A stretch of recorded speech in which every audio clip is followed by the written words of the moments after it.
Hi guys! Tag-ulan dito ngayon sa California. Kaya ang kakainin natin ay ramen. Digyan ko lang siya ng rayu.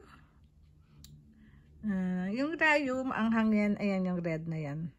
Maanghang na parang chili pero hindi siya chili. Oh, parang chili din. Chili pero may kasamang sesame oil. Yan. Sa Japan yan nabibili sa Japan store. Yan yung rayo na yan. Yung oil na yan, maanghang din yan. Tapos sesame oil siya. Ang base. Tapos nilagyan ko siya ng nilagang itlog.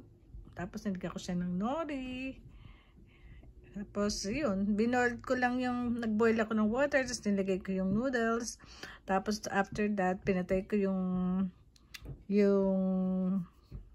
ay hindi, nilagay ko na yung bacon. May bacon pala to. Nilagyan ko. Wala kasi akong meat. May bacon. Ayan. Sinama ko sa boil yung bacon para maluto. Tapos, yung pinatay ko na siya, nilagay ko na yung timpla. Tonkatsu. Tonkotsu yan. Tonkotsu namin. Tapos, nagboil ako ng egg. Nilagay ko na rin dyan. Kain tayo.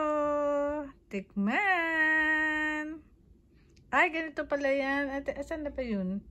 Hindi, lagay ko na lang sa picture yung yung binili kong pack na ganun. May kasama ng noodles at may kasama na rin asan ba siya? Ito, papakita ko. Lagay ko sa rep eh. Ito siya, oh. May kasama siya.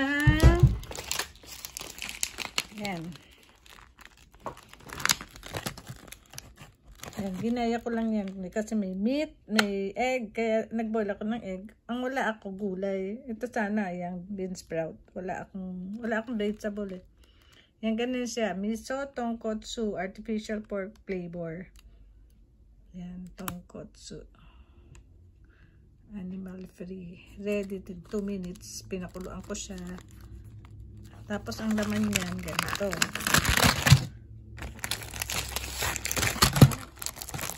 Kasama na siyang noodles. At saka isang kanin.